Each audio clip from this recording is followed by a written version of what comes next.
Tonight we report on an expected guilty plea to be entered by Nathan Brooks, and a popular drive-in restaurant gets a new owner. What's happening in sports, Bob? Thanks, Alan. Moses Lake boys finished as district runner-up, and the Running Vikes beat Walla Walla in overtime. Here's a glance at our Weather Center forecast. Hello everyone, I'm Chaselyn Rodriguez. A series of systems will approach our area, bringing us a chance of snow and rain. I'll have more details for you in just a bit. I'm Alan Troop, and we have all this and much more on iFiber One News. From the iFiber One HD studio here in the heart of the Columbia Basin, this is iFiber One News, your #1 source for local news, sports headlines, and our very own Weather Center forecast covering the entire Columbia Basin. This is iFiber One News, and it starts now.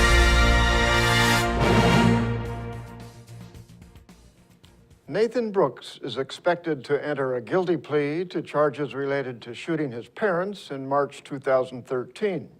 Brooks, a 16-year-old Moses Lake boy, is presently facing 2 counts of attempted murder in the first degree and unlawful possession of a firearm. He was scheduled to go to trial on Wednesday. The attorneys told visiting Douglas County Superior Court Judge John Hotchkiss on Monday morning that they had reached a resolution. The attorneys didn't say what charges Brooks will plead guilty to at the next hearing. Sentencing is scheduled for the same day. Brooks is accused of shooting his parents on March 8, 2013. He reportedly admitted to prying open a gun safe, grabbing a pistol, and waiting in his bedroom for about 90 minutes before deciding whether he should shoot them. The boy allegedly sneaked into his parents' bedroom and began shooting, hitting his father once and his mother twice.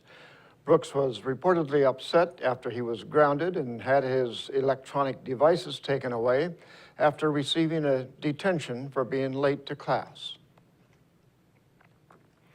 A new marijuana growing operation is going up in Moses Lake. Last year, the city approved allowing grow operations in the city limits. Reporter Jeff Chu has the story. Those greenhouses going up at the corner of Wheeler Road and State Route 17 are the first such marijuana production operations inside the city of Moses Lake. City planning staff said no building permits were required because the structures are considered agricultural greenhouses. Structures such as that are exempt from the building permit process under the city building code. So city information about the extent of the operation and how much marijuana will be produced is scarce. Grant County Assessor's Office records show the property of more than 7 acres is owned by Kenneth Skolin and Chris Gen Enterprises LLC of Anchorage, Alaska. Attempts to contact Skolin in Alaska were unsuccessful. A spokeswoman with the Washington State Liquor Control Board said the marijuana production company is listed under the name of Raspberry LLC.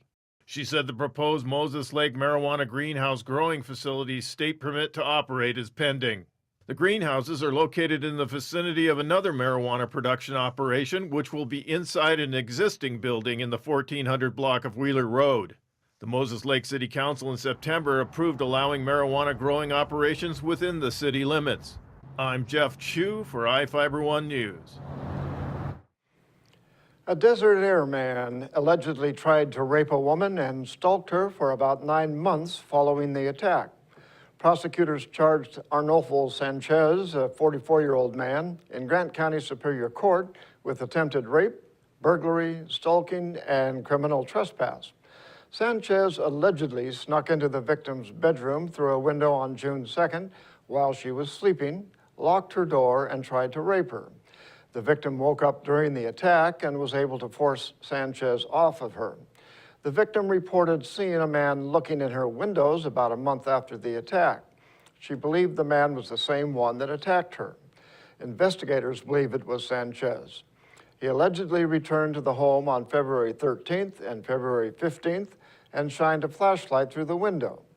The victim reportedly shined a flashlight back on the second incident and saw Sanchez. According to the State Bar Association, former prosecutor Angus Lee had multiple reasons he shouldn't have dealt with 3 cases in 2009. Mark Honeywell, the attorney representing the association's Office of Disciplinary Counsel, submitted his closing argument to the hearing officer. The attorney argued the former prosecutor should be either suspended from practicing law or reprimanded because he violated rules about handling cases where he had a conflict of interest. Honeywell argued Lee had a conflict of interest handling any cases dealing with former administrative assistant Kathleen Niels.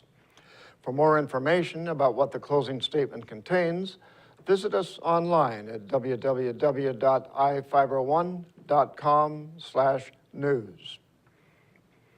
And now we take a look at people being sought by law enforcement. This is Sheriff Tom Jones with the Grant County Sheriff's Office. Each of the people you see here have a warrant for their arrest. If you see any of these people, we ask you do not attempt to detain or apprehend them, but call us at 509-762-1160 or send us an email at crimetips@co.grant.wa.us. If the person is presenting a danger, call 911. With your help, we can bring these people to justice and make our community safer. And we'll be back right after this. At Moses Lake Community Health Center, we have had the privilege to serve the local communities since 1978. What I like about working at this clinic more than any other clinic that I've worked at is the patient care. With the patient care team that we've assembled, it allows us to take care of as many facets of the patient and their family's needs. Please take the opportunity to experience the high-quality care provided at our clinics.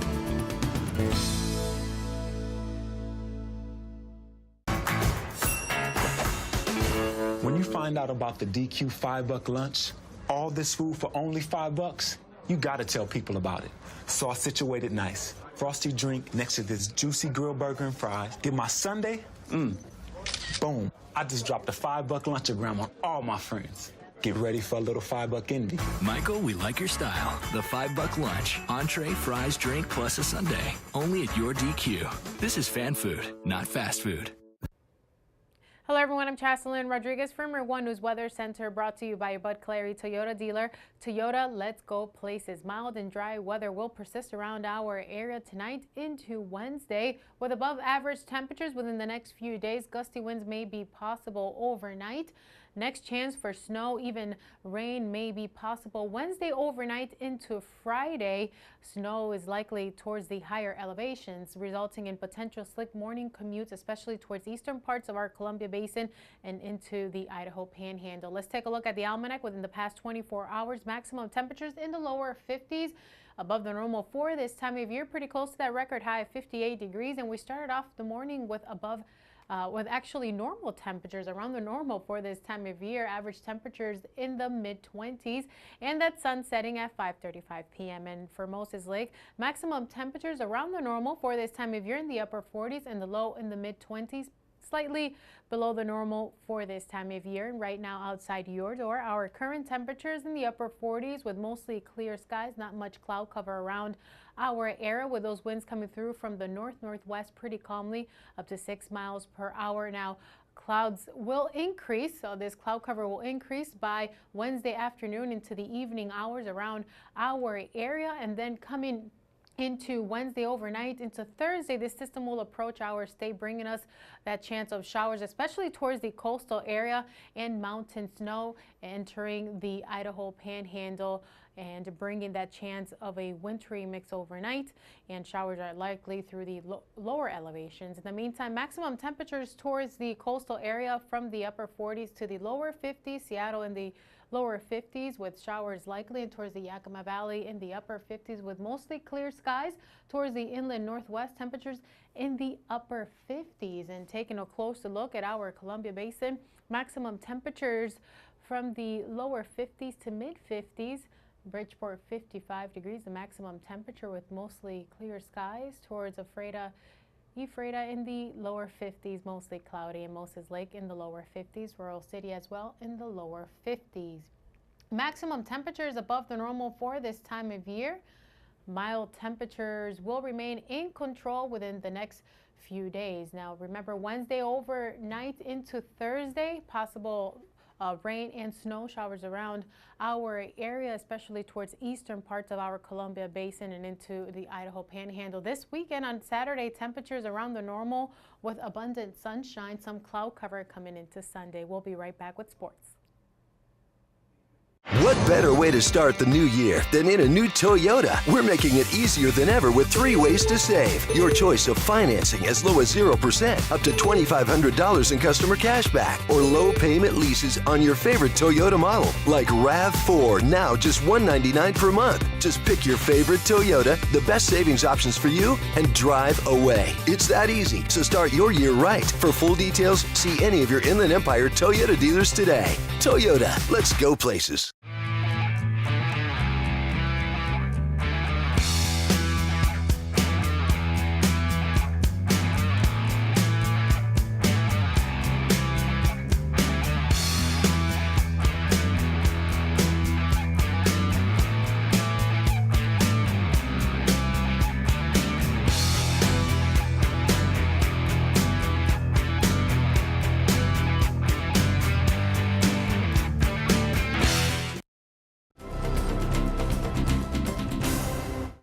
Moses Lake dropped a 68-50 thriller to Davis in the District 6 championship game.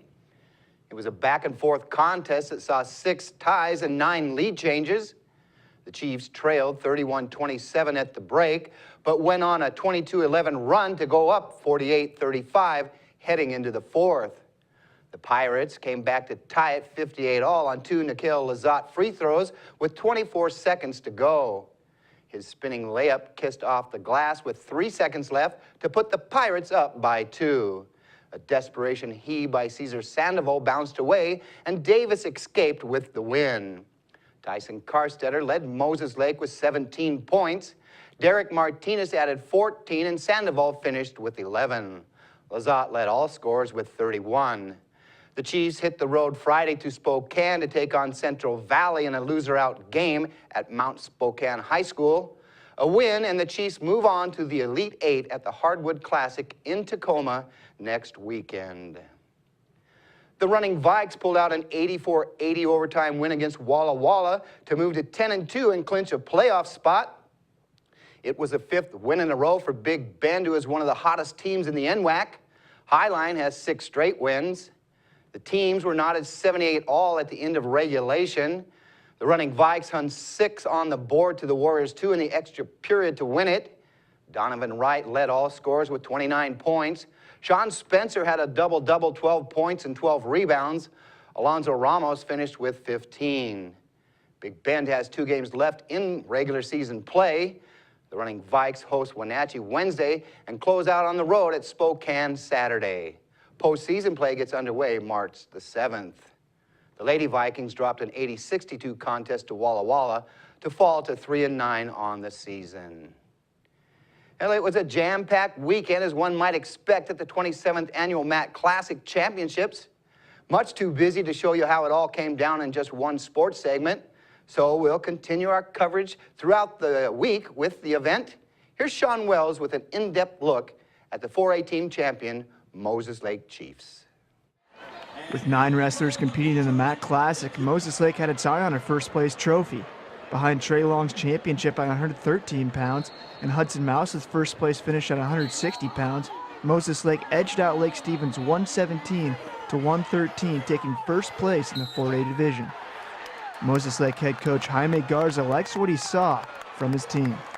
We want to win. You know, my brother and I are both from Moses Lake. We grew up in this program. We just want to give back and get us back to where we were, consistently on top. And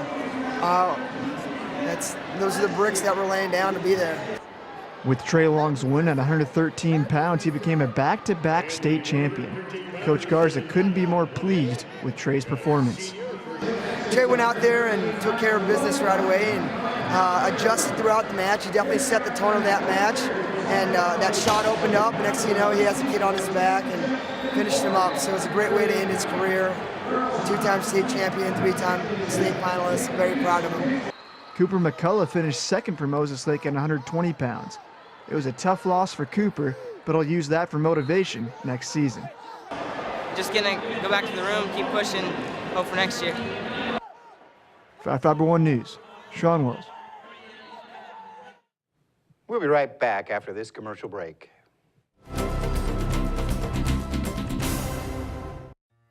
Hello, my name is Cheryl Kono. I am your local Ephrata Farmers Insurance Agent. Here at Cheryl Kono Insurance Agency, our customers always come first. We don't just work here, we live here. Please stop by the office, call, email, or Facebook me for a free auto, home, life, business, or farm and ranch quote today. We are insurance. We are farmers. Come in for a free quote today. We are farmers. Bum, ba-dum, bum, bum, bum, bum. Well, one thing I knew from being a patient myself was that a dental office is a scary place to come to. And so we wanted everything possible to make sure that our office is a comfortable place for our patients to visit.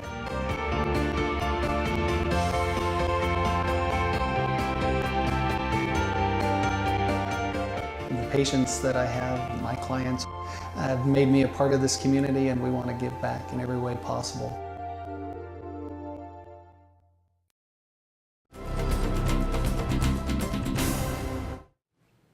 Our spotlight story tonight is about a longtime Ephrata drive-in restaurant that's now under new ownership.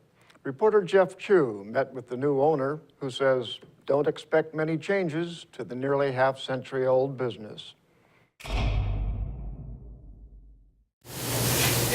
DK's has been an Ephrata drive-in restaurant institution for 45 years. And DK's new owner, Helen Snow, says she wants to keep it that way. Longtime owners Don and Bobby Crawford recently sold DK's to Snow and 3 local investors, Steve Adams, Don Nelson, and Joe Whalen. Under her ownership, Snow said DK's menu and service will remain the same with nearly 20 employees, many of them high school students. I do like that everybody from here to everywhere knows it, and I have to keep that, keep that going. I thrive to keep DK's like it is. We haven't made any changes, and if we do, they won't be drastic, because Don has set a standard that's, one I want to keep. Order up! One menu item that is sure to remain is the popular Beefalo burger, part beef, part buffalo meat. We have what we call a beefalo burger, and we make beefalo chili too, and people come from lots of places just to have it. We had a couple in here yesterday just from Renton. They said we drive down here every once in a while just to get a beefalo burger. And I questioned, I said, just for the beefalo? And he goes, yeah, just for the beefalo, and we'll eat and we'll turn around and go home. I go, wow, that's amazing. Snow has some 20 years experience in Ephrata retail and restaurant businesses, most recently managing Chucker Hill's Texaco restaurant. But she says DK's is far more complex in its food services, and moving into her role has been a learning curve. She took over DK's management late last year after Don Crawford trained her for a month. Snow says her husband Terry, who works for Basin Tree Service in Ephrata, also agreed to work at the restaurant.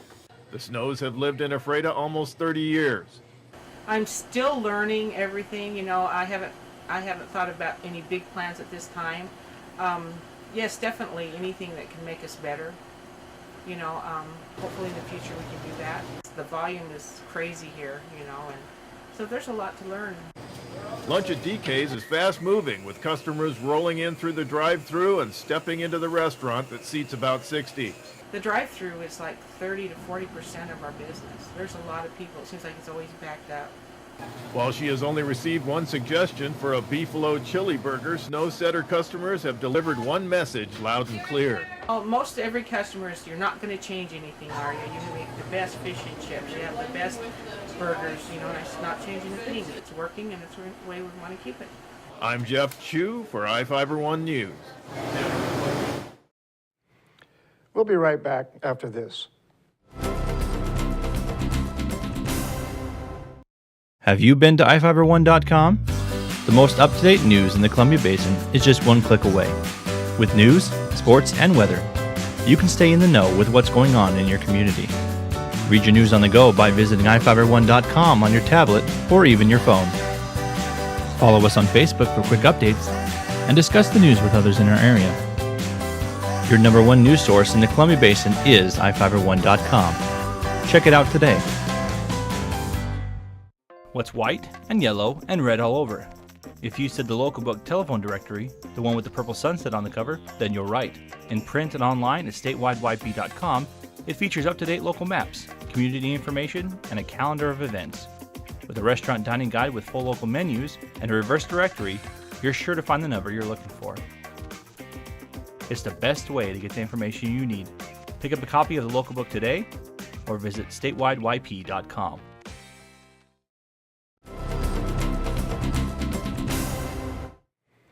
Welcome back. A shop and several vehicles were destroyed in a fire Friday night about 7 miles south of George. The homeowner was reportedly working inside a shop at 3261 Road P Southwest when the fire started from an apparent explosion. The man suffered burns to his hands and was treated and released from Quincy Valley Medical Center, according to Dale Hill with Grant County Fire District 3 on Monday. Several vehicles that were being restored were destroyed, and the shop was a total loss. Hill said the Grant County Fire Marshal's office is investigating the cause of the fire. Soap Lake approved improving lighting efficiency, replacing a water pump and connecting the city's thermostat controls. Mayor Raymond Gravel was given authority to sign a contract to make the changes. The project is intended to save the city energy costs in the long term. The contract is part of a $196,000 project contracted last year with McKinstry, a consultant company with offices in Quincy and Ephrata. McKinstry advocates sustainable solutions designed to improve systems efficiency and reduce facility operations costs. The Maskers Theater is premiering a show about two people brought together by a license plate.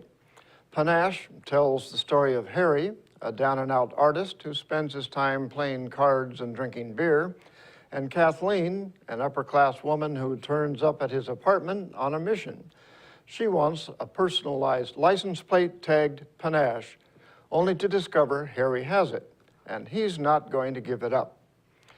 Maskers Theater is having performances at 7:30 p.m. on March 6th and 7th, March 13th and 14th, and March 20th and 21st.